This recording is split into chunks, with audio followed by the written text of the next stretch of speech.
శ్రీమతి లత గారి ఆధ్వర్యంలో జూన్ 15-16వ తారీఖుల్లో గానగాపురం యాత్ర మధుకరి సేవ సంప్రదించండి. నమస్తే, వెల్కమ్ టు సుమన్ టీవీ. నేను పద్మిని. ప్రస్తుతంతో పాటు ప్రముఖ పంచాంగకర్త, వాస్తు జ్యోతిష పండితులు, హస్త సాముద్రిక నిపుణులు మేడికొండూరు విశ్వనాథ్ ప్రసాద్ గారు ఉన్నారు. మాట్లాడదాం. నమస్కారం అండి. ఓం మాతాపితృ గురుభ్యో నమః. నమస్కారం. మానవ శరీర నిర్మాణం ఒక అద్భుతం. అయితే మనిషి యొక్క శారీరక, మానసిక లేదా ఆధ్యాత్మిక పురోగతికి షట్చక్రాలు ఎంతో దోహదపడతాయి అని వింటూ ఉంటామండి. షట్చక్రాల గురించి మీ ద్వారా నేను తెలుసుకోవాలి అని అనుకుంటున్నాను. ఈ షట్చక్రాలు అసలు మనకి యాక్టివేట్ చేసుకోవాలని అంటే ఒక లేమన్కి అర్థమయ్యేలా చెప్పండి. అసలు ఏమిటి షట్చక్రాలు అని అంటే జనరల్గా వింటూ ఉంటాము, దాన్ని యాక్టివేట్ చేసుకుంటే ఈ ఐహికానికి కూడా చక్రాలు అనేవి ఉపయోగపడతాయి. ఐహిక సుఖాలు మనం పొందాలన్నా, లేకపోతే ఇంకా నెక్స్ట్ లెవెల్కి రీచ్ అవ్వాలన్నా కూడా ఇవే షట్చక్రాలు మనకి ఉపయోగపడతాయి. వాటిని యాక్టివేట్ చేసుకోవాలి, అవి క్లెన్స్ అయి ఉండాలి, ఇట్లా రకరకాలుగా వింటూ ఉంటాము. అసలు మీ ఎక్స్ప్లెనేషన్ చాలా బ్యూటిఫుల్గా మీరు తెలియజేస్తూ ఉంటారు ప్రతి టాపిక్ కూడా. సో దాన్ని స్కై అని అంటారని మీ ద్వారా నేను వినడం జరిగింది. Simplified kundalini yoga. Yes, exactly. So ఒక్కొక్క చక్రం గురించి మనం వివరంగా మాట్లాడుకుందాం సార్. టు స్టార్ట్ విత్ మూలాధారం, ఫస్ట్ చక్రం అదే కాబట్టి మూలాధారం అనేది అసలు ఎలా ఉంటుంది, అలాగే మన జీవితం మీద అది ఎటువంటి ఇంపాక్ట్ని చూపిస్తూ ఉంటుంది, దాన్ని యాక్టివేట్ చేసుకునే అంటే సామాన్యులు కూడా చేసుకోవచ్చా, చేసుకోగలమా అసలు? పైగా ఇంకా అస్ట్రాలజీని కూడా మనం లింక్ చేసుకుంటే కనుక గ్రహాలు కూడా రిలేట్ అయి ఉంటాయి ఆ చక్రాలకి. ఒకవేళ మూలాధారానికి ఏ గ్రహం అనేది రిలేట్ అయి ఉంటే, మూలాధారం యాక్టివేట్ అయితే ఆ గ్రహం కూడా పాజిటివ్ రిజల్ట్స్ ఇస్తుందా, ఇవన్నీ కూడా తెలుసుకోవాలి అనుకుంటున్నాను. వాట్ ఈజ్ యువర్ ఒపీనియన్ అసలు చక్రాల గురించి? తప్పకుండా అండి. ఇందులో షట్చక్రాలు అనే తత్వానికి సంబంధించి మనం చూసుకుంటున్నప్పుడు మానవ శరీరం ప్రధానంగా పంచభూతాల వాటి వలన కలయికతోటి ఏర్పడిన శరీరం. దానికి ఆ శరీరానికి ఒక జీవత్వం రావాలి అంటే ఆత్మ అనేది ఉండాలి, ప్రాణం అనేది ఉండాలి.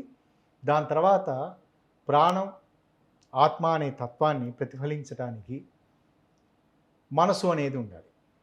ఆత్మ లేనిదే మనసు అనే దానికి విలువ లేదు. అంటే ఇక్కడ ఇందులో ప్రధానంగా ఈ 5 గ్రహాలు శుక్ర, కుజ, గురు, బుధ, శని, ఈ 5 గ్రహాలు పంచభూతాలకి ప్రతీకలైతే ఆత్మ అనే ఒక ప్రత్యేకమైన తత్వానికి, అంటే మన శరీరం జ్యోతిష శాస్త్రపరంగా వీటన్నిటిని చూసుకున్నప్పుడు ఆత్మకారక గ్రహం రవి. సో వీటన్నిటిని పరిగణలో తీసుకుని 5 + 1 6, వీటిని షట్చక్రాలుకి అంటే ఒక్కొక్క చక్రానికి సంబంధించి ఒక్కొక్క గ్రహ ఆధిపత్యం ఇవ్వటం అనేది జరిగింది.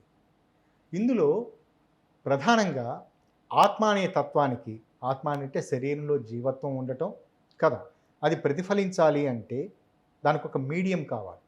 ఆ మీడియం ఏమిటంటే చంద్రుని మీడియం. అంటే మనకు సహజంగా సూర్యుడి నుంచి వచ్చే సూర్యకాంతిని మనకి గ్రహించి మనకి తిరిగి అందజేసేవాడు చంద్రుడు. ఈ కారణం చేత మరొక చక్రాన్ని కూడా సహస్రార చక్రానికి దగ్గరగా ఆజ్ఞా చక్రము అనే ఒక ప్రత్యేకమైన చక్రాన్ని గుర్తించి దానికి చంద్రుడి ఆధిపత్యాన్ని ఇచ్చాడు. అప్పుడు 6 గ్రహాలు అంటే 6 చక్రాలు, షట్చక్రాలు, వాటికి 6 ప్రధానమైన గ్రహాలు. భూమికి ఉపగ్రహమైన చంద్రుడు ఈ ఆజ్ఞా చక్రానికి అధిపతిగా అనేది. ఇందులో షట్చక్రాలు అనేది ఏమిటంటే ప్రధానంగా ఇది శరీరంలో కనిపించని తత్వాలు, ఒక ప్రత్యేకమైన పాయింట్స్, ముఖ్యమైన పాయింట్స్. ఇవి బయటికి కనిపించేవి కాదు, అంటే అనాటమీ ప్రకారం చెక్ చేసుకుంటే కనిపించేవి కాదు. ఎలా చెప్తారు? పెటల్స్ ఉంటాయి, అది కలర్తో ప్రభావితం అవుతుంది. అది అనుభవపూర్వకంగా పూర్వకాలంలో శాస్త్రవేత్తలు, జ్యోతిష్కులు, యోగులు వీరు అనుభవపూర్వకంగా ఒక యోగ సాధన చేస్తూ ఉన్నప్పుడు అంతర్ముఖంగా చూసి వాటికి మెడిటేషన్, అంతర్ముఖంగా అంటే మెడిటేషన్ ద్వారా చూసి, ధ్యానం ద్వారా చూసి ఈ ప్రాంతంలో ఈ రకమైన తత్వం ఉంటుంది, నిద్రాణ స్థితిలో ఉన్న శక్తి మన శరీరంలో ఉంది, ఆ శక్తిని మేల్కొల్పటం ద్వారా, ఆ శక్తిని క్రమంగా ప్రజ్వలింపచేయటం ద్వారా, ఇంకా శక్తిని మేల్కొల్పి దానికి జీవత్వాన్ని ఇచ్చి దాన్ని గుర్తించటం ద్వారా మనం చాలా రకాలైన అనుభూతులను, కోరికలను, వీటన్నిటిని ఏదైనా గొప్ప స్థానానికి చేరుకోవడం. సిద్ధులు కూడా అదే అనుభూతులు. అనుభూతులు, ప్రత్యేకమైన కోరికలు, ప్రత్యేకమైన సాధనలు ఇవన్నీ వస్తాయి అని పూర్వకాలపు యోగులు గుర్తించిన విషయం.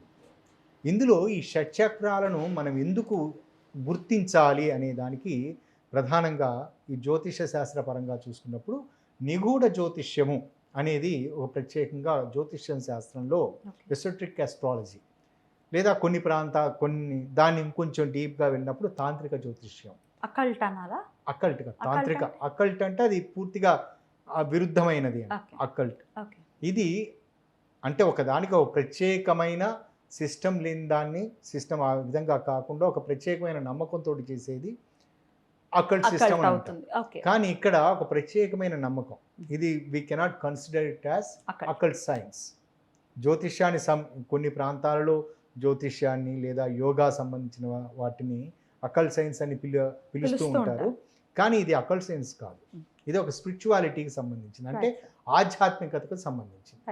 అంటే ఆధ్యాత్మిక పరమైన విషయాలకు సంబంధించి షట్చక్రాలు ఉన్నాయి అని గుర్తించే తత్వాలు 2 రకాల తత్వాలలో దాన్ని గుర్తించారు. ఒకటి శాక్తేయ తత్వం, 2 గాణపత్య తత్వం.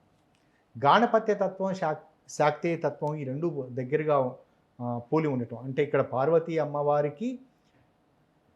అమ్మవారు తయారు చేసిన ఒక ప్రత్యేకమైన రూపం గణపతి అనేది మనకి అందరికీ విదితమైన విషయమే. ఇందులో గణపతిని బాలగణపతి, ఆ బాలగణపతి అనే తత్వం అది మొట్టమొదట మన సహజంగా ఏ పూజలకైనా వీటన్నిటికైనా గణపతి ఆరాధన చేసి మనం దాని తర్వాత పని చక్కగా జరగాలని నిర్విఘ్నంగా జరగాలని కోరుకుంటాం కదా. అందుకని ఇక్కడ గణపతి తత్వానికి కూడా ఆపాదించారు. ఇక్కడ ఈ షట్చక్రాలలో ప్రధానంగా మొట్టమొదట ఉన్నది మూలాధార చక్రం. ఈ మూలాధార చక్రం, దాని తదుపరి స్వాధిష్టాన చక్రం, దాని తర్వాత మణిపూరక, దాని తర్వాత అనాహత, విశుద్ధ, సహస్రార చక్రానికి దగ్గరగా ఉన్నది ఆజ్ఞాచక్రం. వీటికి గ్రహ స్థితిగతులను ముందు వివరించినట్లుగా మూలాధార చక్రానికి ఆధిపత్యాన్ని శుక్రగ్రహ ఆధిపత్యం ఇచ్చారు. స్వాధిష్టాన చక్రానికి ఆధిపత్యం కుజుడు. దాని తర్వాత మణిపూరక చక్రానికి ఆధిపత్యం గురువు. అనాహత చక్రానికి ఆధిపత్యం బుధుడు. విశుద్ధ చక్రానికి ఆధిపత్యం శని.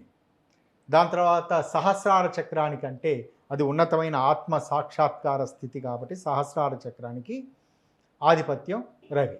సహస్రార చక్రానికి కొంచెం దగ్గరగా సూర్యుడి నుంచి వచ్చే వెలుగుని మనకి ప్రతిబింబింపచేసే తత్వం అది కాబట్టి అక్కడ ఒక ఆజ్ఞాచక్రం అనే దానికి ఉంటుంది. ఆ చక్రానికి ఆధిపత్య గ్రహంగా చంద్రుడు. ఈ విధంగా 7 గ్రహాలని ఈ విధంగా చెప్పారు. నిజానికి 6 చక్రాలు మాత్రమే శరీరంలో ఉంటాయి. అనుసంధానంగా సహస్రార చక్రానికి అనుసంధానంగా ఆజ్ఞాచక్రం ఉంటుంది. ఇది ఎసోట్రిక్ ఆస్ట్రాలజీ, అంటే నిగూఢ జ్యోతిష్యానికి సంబంధించిన విషయం. ఇది ఆధ్యాత్మిక జ్యోతిష్యానికి సంబంధించిన విషయం కూడా. ఇక్కడ ప్రధానంగా ఈ మూలాధార చక్రంలో ఇక్కడ జాగృతమై, అంటే నిద్రాణ స్థితిలో ఒక ప్రత్యేకమైన శక్తి ఉంటుంది. అది ఆ మూలాధార చక్రం మానవ శరీరంలో జననాంగాలకి దగ్గరగా ఉంటుంది. సో వీటి కారణం చేత జననాంగాలకి దగ్గరగా ఉండటం, ఆ ప్రాంతంలో ఉండటం, అది నిద్రాణ స్థితిలో ఉన్న కారణం చేత ఆ శక్తిని ప్రేరేపించినట్లయితే ఆ శక్తి క్రమంగా దానికి ఆ జీవత్వాన్ని ఇచ్చిన సమయంలో ట్రావెల్ చేస్తుంది. అది గ్రాడ్యువల్గా వెన్నుపాము వెంట ఈ 6 చక్రాలు, ముఖ్యంగా సహస్రార చక్రం, ఆజ్ఞాచక్రం అది ప్రారంభించే లోపల మిగతా ఈ 4 చక్రాలు విశుద్ధ చక్రం వరకు ఈ చక్రాలు ఇవి వెన్నుపాము వెంట ఉంటుంటాయి. కాబట్టి ఇందులో ఈ మూలాధార చక్రంలో నిద్రాణ స్థితిలో ఉన్న ఒక ప్రత్యేకమైన శక్తి, ఆ శక్తిని శాక్తేయులు లలితాశక్తి అని అనుకుంటారు. ప్రారంభంలో అది గణపతి యొక్క బాల గణపతి రూపంగా గాణపత్యంలో భావిస్తారు.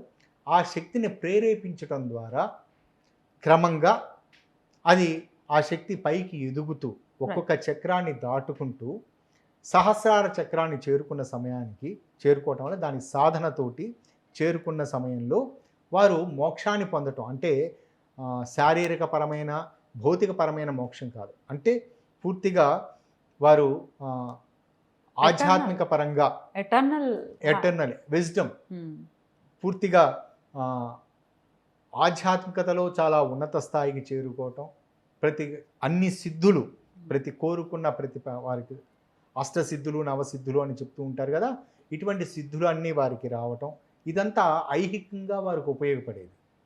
కానీ ఇక్కడ ప్రతి ఒక్కరూ సాధన చేయటానికి గురువు ఆజ్ఞతోటి, గురువు మార్గ నిర్దేశకత్వంతో, గురువు గైడ్ తోటి, అతని గైడెన్స్ తోటి ప్రాక్టీస్ చేసినప్పుడు దాదాపు కనీసం 3-4 సంవత్సరాల పాటు ప్రత్యేకమైన యోగ సాధనతోటి మంత్రంతో ఆ విధంగా ప్రాక్టీస్ చేసిన సందర్భాలలో ఈ కుండలిని శక్తిని వారు సాధించగలుగుతారు. కానీ అలా కాకుండా మన జాతక చక్రంలో కొన్ని గ్రహ దోషాలు ఉన్న సన్నివేశాలలో కొన్నిటికి సంబంధించి ఆ దోషాలు, గ్రహాలకు సంబంధించిన దోషాలుండి వాటి పర్యవసానంగా మనం ఇబ్బందులు ఎదుర్కొంటున్నప్పుడు నిగూఢ జ్యోతిష్య శాస్త్రం ప్రకారం ఈ షట్చక్రాలలో ఏదైనా చక్రానికి సంబంధించి దాన్ని ప్రభావితం చేయటం ద్వారా మనం ఆ ఇబ్బందులను, అంటే ఆ గ్రహ దోషాలను అధిగమించవచ్చు అనేది నిగూఢ జ్యోతిష్యంలో ఉన్న ఒక ప్రధానమైన అంశం. అద్భుతం సార్. మూలాధారం మరి శుక్రుడితో రిలేట్ అయి ఉంది కాబట్టి మూలాధారం గురించి చెప్పండి. మూలాధారం మరి శుక్రుడు అంటేనే వాట్ నాట్ ఎవ్రీథింగ్ అని చెప్తూ ఉంటారు కదా మీరు, లగ్జరియస్ లైఫ్ అని, ఎవ్రీథింగ్, ఇంకా అందం, ఆనందం, ఎవ్రీథింగ్. మరి ఎట్లా శుక్రుడిని బలోపేతం చేసుకోవచ్చు, అట్లాగే మూలాధారాన్ని యాక్టివేట్ చేసుకోవటం ఎట్లా? ఇక్కడ ముందుగా జ్యోతిష శాస్త్ర విశ్లేషణ చేసుకుంటున్నప్పుడు ప్రధానంగా మనం గుర్తించవలసిన విషయం, ఒకటి ఆత్మకారక గ్రహం రవి, దాని తర్వాత ఆత్మ మనసు రెండు, దాన్ని ఆత్మకు సంబంధించి ఏదైనా ఒక ప్రతిబింబింప చేయాలి, ఇటువంటి తత్వానికి కారకుడు మనసు. కానీ మామూలు మనిషి తత్వానికి, ఒక మానవ జన్మకు సంబంధించి ఏ తత్వానికైనా ప్రతి సన్నివేశానికి, ప్రతి విషయానికి అందులో పారవశ్యతకు సంబంధించి కావచ్చు, లేదా మనం తీసుకునే ఆహారపు అలవాట్లు కావచ్చు, నిద్ర కావచ్చు, లైంగిక సుఖాలు కావచ్చు, సంతాన పునరుత్పత్తి కావచ్చు, సంతానం గురించి కావచ్చు, ప్రతి విషయానికి కారకుడు శుక్రుడు. అందుచేత ఇక్కడ శరీరంలో ఏ చక్రాన్నైనా ప్రభావితం చేయటానికి మొట్టమొదట ప్రేరేపింప చేయవలసినది నిద్రాణ స్థితిలో ఉన్న కుండలిని శక్తిని ప్రేరేపింప చేయాలి. ఆ నిద్రాణ స్థితిలో అంటే చాలా స్తబ్దుగా ఉండి ఒక పాము వలె తనలో తను చుట్టుకున్న పాములాగా, నిద్రపోతున్న పాములాగా ఉంటుంది ఆ శక్తి అనేది కుండలిని ఉపాసకులు చెప్పేది, శాక్తేయ తత్వంలో వివరించేది. ఆ శక్తిని ప్రేరేపించడం అనేది మొట్టమొదటి పని, చేయవలసిన పని. ఆ విధంగా ప్రేరేపింపబడిన తర్వాత మిగతా చక్రాల గురించి, అంటే శరీరాన్ని మన జ్యోతిష్య శాస్త్రం ప్రకారం లేదా జాతక చక్రంలో మిగతా గ్రహాలు ఏదైనా దోషాలు ఇస్తున్న సన్నివేశాల్లో వాటికి సంబంధించి నివారణోపాయాలు లేదా ఏదైనా శాంతి విధానాలు ఇటువంటి ఆచరించుకోవటానికి, ఆ తత్వానికి చేరుకోవటానికి మొట్టమొదటి చేయవలసినది మూలాధార చక్ర ప్రేరణ. ఎలా చేయాలి? మొట్టమొదటి మూలాధార చక్రం అనేది జననాంగాల దగ్గరగా ఉంటుంది అనేది ఒకటి. ఆ ప్రాంతానికి అధిపతి, ఆ తత్వానికి అధిపతి, మూలాధార చక్రానికి అధిపతి శుక్రుడు. రెండవది ఒక ప్రత్యేకమైన బీజాక్షరం, లం అనే బీజాక్షరం పలకటం ద్వారా, అది తరచూ పలకటం ద్వారా మూలాధార చక్రం ఆ ప్రాంతంలో ఉన్న జననేంద్రియాలు, ఆ ప్రాంతంలో ఉన్న ప్రత్యేకమైన ఆ శక్తి ప్రేరేపింపబడుతుంది అనేది అనుభవపూర్వకంగా అర్థమైన విషయం. అది నిజానికి అది ఎసోట్రిక్ ఎస్ట్రాలజీలో వివరించేది, కుండలిని శక్తిలో కూడా వివరించేది. ఈ ప్రత్యేకమైన బీజాక్షరం ఉచ్చారణ ద్వారా, రిపీటెడ్గా ఉచ్చారణ ద్వారా వారు క్రమంగా అటువంటి భావోద్వేగాలకు లోను కావటం, ఇటువంటివి ప్రారంభంలో జరుగుతూ ఉంటాయి. దాని తర్వాత ఈ చక్రాన్ని ప్రేరేపించే విధానం ఎలాగంటే, ఏ చక్రం ఇందులో ఐహిక సంబంధిత విషయాల గురించి త్వరతగతిన కుండలిని ప్రేరేపించి పొందటాన్ని స్కై అంటారు, సింప్లిఫైడ్ కుండలిని యోగా అంటారు. ఈ తత్వంలో మొదలు పెట్టడానికి ఎవరైనా చేయవలసినది మొట్టమొదట వాళ్ళు క్రమశిక్షణాయుతమైన జీవన విధానం కలిగి ఉండటం, అంటే ఆహార నియమాల పట్ల పరిపూర్ణ జాగ్రత్తలు ఉండటం. రెండవది వారు ఉచ్ఛ్వాస నిశ్వాసాలను కంట్రోల్లో పెట్టుకోవటం, అంటే ప్రాణాయామం చేయటం. ఇది ఏ చక్రాన్ని ప్రేరేపించాలనుకున్నా ప్రాణాయామం మొట్టమొదట must. అవసరమైనది ప్రాణాయామం. దాని తర్వాత కూర్చోవలసినది పద్మాసనం కానీ లేదా వజ్రాసనం కానీ. కానీ మూలాధార చక్రాన్ని ప్రేరేపించేవి సన్నివేశాలలో ఆ మూలాధారాన్ని కానీ స్వాదిష్టానాన్ని కానీ, అంటే మొదటి చక్రం, రెండవ చక్రం ఇంకొంచెం పైన ఉంటుంది. ఆ ప్రాంతం అంటే ఈ సెక్సువల్ ఆర్గాన్స్ని ప్రేరేపించేది, అంటే మగవారికి సంబంధించి అక్కడ ప్రోస్టేట్ గ్రంథి, ఈ ప్రాంతాన్ని, ఇటువంటి వాటిని ప్రేరేపించే స్థానంలో ఉండే స్థితి స్వాదిష్టానం. ఆ స్వాదిష్టాన శక్తికి అధిపతి కుజుడు, అది తర్వాత వివరిస్తాను. ఈ ఈ రెండు ఈ రెండు తత్వాలను ప్రేరేపించే సన్నివేశాలలో వారు చేయవలసిన ఏంటంటే మొట్టమొదట పద్మాసనం పోస్చర్లో, అంటే పద్మాసనంలో కూర్చొని కుడి చేయి ఎడమ చేతి కుడి చేయి రెండు బొటన వేళ్ళని ఈ చూపుడు వేళ్ళతోటి గట్టిగా ఒత్తి పట్టుకోవటం. ఇలా పట్టుకుని వాళ్ళు పద్మాసనంలో కూర్చున్నప్పుడు ఈ కింద భాగం ఇది మోకాలకు తగిలే విధంగా కూర్చొని ధ్యానం చేసుకోవటం.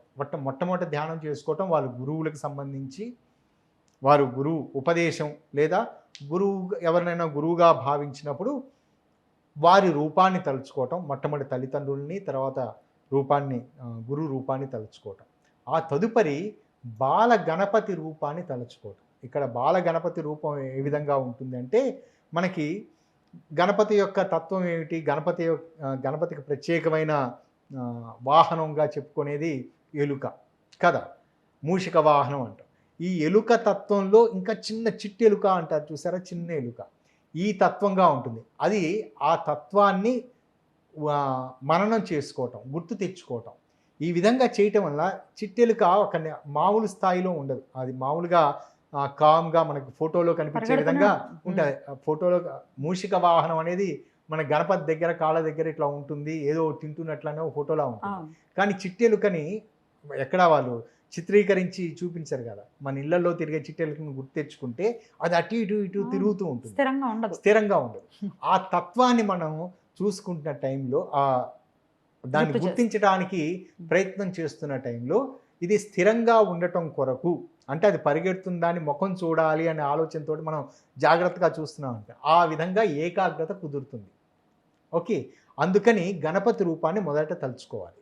ఆ తదుపరి క్రమంగా వారు ఈ విధంగా పట్టుకుని కేవలం లం అనే బీజాక్షరంతో తరచుగా రిపీటెడ్గా చేస్తూ ఉండటం. ఏది చిట్టెలుక రూపం అన్నాం కదా, గణపతికి సంబంధించిన మూషిక వాహన రూపం అన్నాం కదా, ఆ తత్వాన్ని తలుచుకుంటూ వాళ్ళు కనీసం ఒక 108 సార్లు, లేదా ఇది మనం కొలతలు ఈ విధంగా వేసుకునే కన్నా కాలమానం ప్రకారం, అంటే ఇంచుమించు మొదట 3-4 నిమిషాలు వారు ప్రాణాయామం చేస్తూ ఉండటం. దాని తర్వాత వాళ్ళకి అనుకూలమైన కాళ్ళు నొప్పులు పుట్టకుండా మిగతా, అంటే కింద కూర్చొని పద్మాసనంలో కూర్చున్న సన్నివేశాల్లో కాళ్ళు కిందకి ఏదన్నా కాళ్ళకి తగిలి నొప్పి పుట్టే పరిస్థితులు ఉంటాయి కదా, అటువంటివి లేకుండా ప్రశాంతంగా కూర్చొనే విధంగా ఉండి వాళ్ళు ఎంతసేపు కూర్చోగలరో అంతసేపు, మినిమం కనీసం 15 నిమిషాల సేపు, మొదట 4 నిమిషాల సేపు వారు ఈ ఎలుక తత్వాన్ని, అంటే మూషిక తత్వాన్ని గుర్తు తెచ్చుకోవడానికి ప్రయత్నం చేస్తూ ఉన్నప్పుడు వారికి చంచలంగా ఉంటుంది. దాని తర్వాత ఎప్పుడైతే ఆ తత్వం వాళ్ళ కంటికి కనపడుతూ ఉంటుందో వారికి ఏకాగ్రత కుదరటం అనేది మొదలవుతుంది. ఆ సమయం నుంచి కనీసం ఒక 15 నిమిషాల సేపు లం అనే బీజాక్షరాన్ని తలుచుకుంటూ ఉన్న సన్నివేశంలో శరీరంలో మొదటి ఈ విధంగా ప్రక్రియ జరిగిన 11వ నిమిషం తర్వాత నుండి 4 నిమిషాలు ప్లస్ 7 నిమిషాలు 11 నిమిషాల తర్వాత నుండి వెన్నుపాము క్రింద భాగంలో, పూర్తిగా కింద ఒక చిన్న గుండ్రంగా ఇది వస్తుంది, ఆఖరి వెన్నుపూస, ఆ ప్రాంతంలో ఒక ప్రత్యేకమైన కదలిక అనేది వారే గుర్తించగలుగుతారు. ఒక పాజిటివ్ సెన్సేషన్ గుర్తించగలుగుతారు. అది దాన్ని గుర్తిస్తూ ఉంటే, గుర్తించడం వల్ల అది ఒక ప్రత్యేకమైన అనుభూతి. ఆ అనుభూతిని పొందటం ద్వారా వారు ఇంకొంచెం అలౌకిక ఆనందాన్ని పొందుతారు. అనుభూతి ప్రత్యేకంగా ఏదో ఒక ఉదాహరణ కొంతమంది చేస్తూ ఉన్నప్పుడు ప్రత్యేకమైన సువాసనలు ఏదో రకంగా వాళ్ళ చుట్టుపక్కల వస్తున్నట్లుగా, సువాసనలు వస్తున్నట్లుగా కొంతమంది ఫీల్ అయిన సందర్భాలు ఉన్నాయి. ఇక్కడ ప్రధానంగా శారీరక తత్వం ప్రకారం వారు శరీరం నొప్పులు పుట్టకుండా నిటారుగా వెన్నుపాము నిటారుగా ఉంచి చేసిన సన్నివేశాలలో ఆ ప్రాంతంలో వెన్నుపాముకి చిట్ట చివర ఉండే వెన్నుపూస దగ్గర ఒక ప్రత్యేకంగా ఒక అనుభూతిని పొందుతారు. అది పొందిన తర్వాత వారు క్రమంగా ఒక నిద్రాణ స్థితిలోకి వెళ్తారు.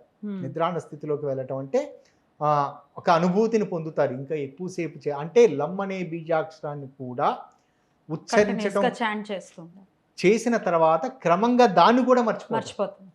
క్రమంగా దాన్ని కూడా మర్చిపోయి హ్యాపీ రిలాక్సేషన్ మోడ్లో ఉంటారు. అంటే ఉదాహరణకి దీన్ని మరొక రకంగా పోల్చుకుంటూ ఉంటే ఎవరైనా మనకి చాలా ప్రేమపూర్వకంగా మసాజ్ కుర్చీలో కూర్చున్నప్పుడు మసాజ్ చేస్తూ ఉన్నారనుకోండి, క్రమంగా వారు ఆ అనుభూతికి లోనవుతూ ఉంటారు. వారు ఆ తలలో వేళ్ళు పెట్టి ఇట్లా నిమరటం ఏదో ఒకటి చేస్తున్నారనుకోండి, వాళ్ళు ఆపిన తర్వాత కూడా ఆ విధంగా చేసిన తర్వాత కూడా ఆ అనుభూతిని అనుభవిస్తూ క్రమంగా ఒక అలౌకిక ఆనందంలో, ఒక ప్రత్యేకమైన ఆనందంలో వాళ్ళు కొంచెం నిద్రపోయే పరిస్థితి లాంటిది ఉంటుంది. అటువంటి స్థితి ఏర్పడుతుంది. మూలాధార చక్రాన్ని ప్రేరేపించడం వల్ల కలిగే ఉపయోగాలు ఏమిటంటే, మొట్టమొదట భార్యాభర్తల మధ్య స్పర్ధలు ఉన్న సన్నివేశాలలో, స్నేహితుల మధ్య స్పర్ధలు ఉన్న సన్నివేశాల్లో, ప్రేమికుల మధ్య ఉన్న సన్నివేశాలలో వాటికి సంబంధించి వారిద్దరి మధ్య మరలా పునఃసఖ్యత ఏర్పడుతుంది. అంటే ఎవరో ఒకరు ప్రారంభం చేయాలి కదా. వారి స్నేహితులు, భార్య కానీ భర్త కానీ ఇది చేయాలి. అదే స్త్రీలకు సంబంధించి అయితే వారికి ప్రత్యేకంగా వారికి ఋతుకాలం అనేది ఉంటుంది కాబట్టి ఋతుకాలంలో మాత్రం తప్ప ఆ సమయంలో అస్తవ్యస్తంగా మనకు ఆరా అనేది, శరీరానికి సంబంధించిన ఆరా అనేది ఉంటుంది అనేది పూర్వపు వైజ్ఞానికులు కనుక్కున్న విషయం. కాబట్టి ఆ సమయంలో తప్ప మిగతా సమయాలలో ఎవరైనా ఈ సాధన చేయొచ్చు. చేసిన సన్నివేశాలలో మొట్టమొదట భార్యాభర్తల మధ్య లేదా స్నేహితుల మధ్య వీరి మధ్య సమస్యలు లేకుండా పోతాయి. రెండవది వారికి వీటికి సంబంధించి అంటే ఐహిక సుఖాలకు సంబంధించిన విషయాలలో ధనపరమైన కాదు. రెండవ స్టెప్ ఏమిటంటే సెక్సువల్ ప్లెజర్స్ సంబంధించి వీటికి సంబంధించి అసమతుల్యతలు ఉన్నాయనుకోండి, దానికి సంబంధించిన సమస్యలు తొలగిపోతాయి. అవి గ్రాడ్యువల్గా తొలగిపోవటం అంటే దానికి సంబంధించిన ఇంపార్టెన్స్, ఏ సమయంలో ఏ రకమైన ఇంపార్టెన్స్ ఇవ్వాలి అనేది జ్ఞానం అనేది ఇద్దరి మధ్య ప్రత్యేకమైన ఒక ఆరా డెవలప్ కావటం, వాళ్ళిద్దరి మధ్య ఆకర్షణ అనేది డెవలప్ కావటం అనేది జరుగుతుంది. దీని తర్వాత ఆర్థికపరమైన విషయాల గురించి చూసుకుంటున్నప్పుడు మనందరికీ అవసరమైన విషయం ఆర్థికపరమైన విషయం. ఆర్థికపరమైన విషయాలు ప్రధానంగా ఇబ్బంది పెట్టే సన్నివేశాలు ఏమిటంటే సమయానుకూల నిర్ణయాలు తీసుకోలేకపోవటం. ఇప్పుడు పెట్టుబడులు పెట్టే విషయం అనుకుందాము. మనం పెట్టుబడులు ఆ సమయానికి ఒక ప్రత్యేకమైన సమయంలో ఆ స్టాక్ మార్కెటింగ్ రంగానికి సంబంధించి ఎవరైనా చేస్తున్నారనుకుందాం, ఓ ప్రత్యేకమైన సమయంలో వారు చేసి ఉన్నట్లయితే రిటర్న్స్ అనేవి ఉంటూ ఉంటాయి. అదేవిధంగా సమయానుకూలంగా అప్పులు ఇవ్వటం, సమయానుకూలంగా అప్పులు తీర్చటం, సమయానుకూలంగా స్థిరాస్తులు కొనటం, అదే సమయానుకూలంగా సందర్భానుకూలంగా స్థిరాస్తులు నమ్మటం, వీటి ద్వారానే కదా వచ్చేది. లేదా పొదుపు చర్యలు. ఈ ఆర్థికపరమైన విషయాలన్నిటికీ మూల కారణం సమయానుకూల నిర్ణయాలు తీసుకోలేకపోవటం లేదా తొందరపాటు నిర్ణయాలు తీసుకోవటం. ఇటువంటి లక్షణాల నుంచి బయటపడటానికి కేవలం ఈ లమ్ అనే బీజాక్షరం తోటి మూలాధార చక్రాన్ని ప్రేరేపించడం ద్వారా ఐహిక సుఖాలు అంటే ప్రధానంగా వీటికి సంబంధించి. మూడవ పాయింట్, ముఖ్యమైన మూడవ పాయింట్, శుక్రుడు శారీరక చర్మ సౌందర్యానికి, కాంతికి, వీటన్నిటికీ కారకుడు. చర్మానికి సంబంధించిన ఇబ్బందికర సమస్యలు ఎదురవుతున్న వారికి వాటికి సంబంధించి కూడా ఇదే బీజాక్షరంతో వారు చేస్తున్న సన్నివేశాలలో అంటే దీర్ఘకాలికంగా చాలా సమస్యలు శారీరక చర్మ కాంతి చాలా తక్కువగా ఉంది, కాంతివంతంగా లేదు, లేదా ఏదైనా అనారోగ్య సమస్యల ద్వారా తరచూ బాధపడుతూ ఉన్నారు. ఇటువంటి సన్నివేశాలలో వీరు క్రమం తప్పకుండా మూలాధార చక్రాన్ని ప్రేరేపించుకుంటూ వెళ్ళిన సందర్భాల్లో రోజుకి కనీసం ఒక 15 నిమిషాల నుంచి 20 నిమిషాలు ముందు వివరించినట్లుగా వారు ప్రత్యేకమైన అనుభూతి పొందేంత వరకు ఆ బీజాక్షరాన్ని చదవటం ద్వారా అది వారికి ఇటువంటి రుగ్మతలు, చర్మ కాంతి లోపాలతో వచ్చే రుగ్మతలు తొలగిపోతాయి. ఇవి. రైట్. సో ఎప్పుడు మొదలు పెట్టాలి, ఏ టైంలో చేయాలి అని అంటే ఏం చెప్తారు? ఇక్కడ ప్రధానంగా మనకి అష్టమి అనేది 2 పక్షాల్లో వచ్చే అష్టమి తిథులు, ఇది అమ్మవారికి సంబంధించిన ప్రత్యేకమైన తిథులుగా భావిస్తాం. రెండవది అమావాస్య అనేది అది ప్రత్యేకంగా అమావాస్య తిథి రోజు మంత్ర జపం ఏదైనా చేయటానికి. దాని తర్వాత మనకి పంచాంగంలో వివరిస్తూ ఉంటాం వైద్యుతి వ్యతిపాత పర్వకాలాలు అని. అంటే రవిచంద్ర గ్రహాల మధ్య ప్యారలల్ ఆస్పెక్ట్ జరుగుతున్న సమయాలు. ఈ సమయాలలో ఈ తత్వాన్ని, మూడవది ఇందులో గణపతికి సంబంధించిన దాన్ని కూడా మనం విశ్లేషణ చేసుకున్నాం కాబట్టి గణపతి తత్వానికి సంబంధించినది మన సహజంగా 2 పక్షాలలో వచ్చే చతుర్థి తిథులు. ఈ తిథులలో వారికి ముఖ్యంగా ఈ టైం అంటే పర్వకాలాలకు సంబంధించిన దాంట్లో ప్రత్యేకమైన టైం ఉంటుంది. మిగతా సన్నివేశాల్లో తిథుల ప్రకారం చూసుకున్న సన్నివేశాల్లో వారికి ఆ తిథి నిడివి ఉన్న సమయంలో వాళ్ళకి అనుకూలమైన సమయం వారు తీసుకొని వారు ప్రత్యేకంగా దేవుడి గదిలోనే కూర్చొని చేయాలి, లేదా ఏదో ఒక దేవాలయంలో చేయాలి, ఇటువంటి నిబంధన లేకుండా వారికి సౌకర్యవంతంగా ఉన్న ప్లేస్లో కింద కూర్చొని ముఖ్యంగా ఈ పద్మాసన పోస్చర్లో అనేది కూర్చోవటం, రెండవది ఈ ముద్రలో ఉండటం. బ్రాహ్మీ ముహూర్తంలోనే చేయాలా సార్? ఎప్పుడైనా వారికి ప్రారంభించటం వారికి అనుకూలమైన టైంలో ప్రారంభించండి. ఏకాగ్రత కుదరటం ఇదంతా అనేది క్రమంగా వారికి మనసుకు అర్థమయ్యే విషయం. తెల్లవారుజామున అందరూ నిద్రపోతూ ఉన్నప్పుడు మనం ఆ సమయంలో బ్రాహ్మీ ముహూర్తంలో నిద్ర లేచి మనసు ప్రశాంతంగా ఉన్న సమయంలో చేయటం వలన అనుకూలమైన ఫలితాలు వస్తాయి అనేది వారికి అనుభవపూర్వకంగా అర్థమవుతుంది. ఎన్నాళ్ళు ప్రాక్టీస్ చేయాల్సి ఉంటుంది sir to get the better results? ఇది కంటిన్యూస్ ప్రాసెస్. మొట్టమొదట మూలాధార చక్రాన్ని ప్రేరేపితం చేయటం, అది స్థిరపరచడం. ఒక రోజు 2 రోజులు ప్రేరేపించటం వలన అది స్థిరపడదు. కనీసం ఒక 48 రోజుల పాటు పద్ధతి ప్రకారం చేసినప్పుడు అది స్థిరపడుతుంది. ఇప్పుడు ఉదాహరణకి కుజునికి సంబంధించిన శాంతి విధానము, గురువుకు సంబంధించిన ఇబ్బందికర స్థితి నుంచి బయటపడటానికి అనుకుందాం.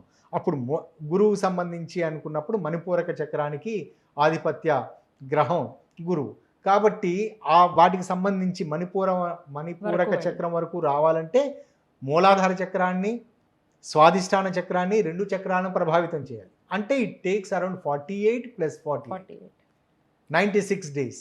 దాని తర్వాత 96 డేస్. కాబట్టి ఈ విధంగా ఒక్కొక్కటి అధిగమించుకుంటూ వెళ్తున్న పడుతుంది అని చెప్పారు మొదట్లోనే. అవును, రైట్ సార్. బ్యూటిఫుల్ సార్, చాలా అద్భుతంగా తెలియజేశారు. మూలాధారాన్ని అయితే ఇట్లా యాక్టివేట్ చేసుకోవచ్చు, ఎవరైనా చేయొచ్చు, కానీ గురుముఖతగా తీసుకోమన్నారు. కానీ వీడియోలో మీరు వివరించారు కదా, సో స్టార్ట్ చేయొచ్చా చూసిన వాళ్ళు? ఏదైనా కుండలిని శక్తి ప్రేరేపించటం అనే భావనతోటి వెళ్తే, కుండలిని శక్తిని ప్రేరేపించటం, ఆ శక్తి శరీరంలోకి ఉండటం, నిద్రాణ స్థితిలో ఉన్న శక్తిని ప్రేరేపించటం, సిద్ధులు పొందటం, ఇది అనేది కేవలం గురుముఖతగా గురు ఆజ్ఞతోటి వారి గైడెన్స్ తోటి మాత్రమే చేయాలి.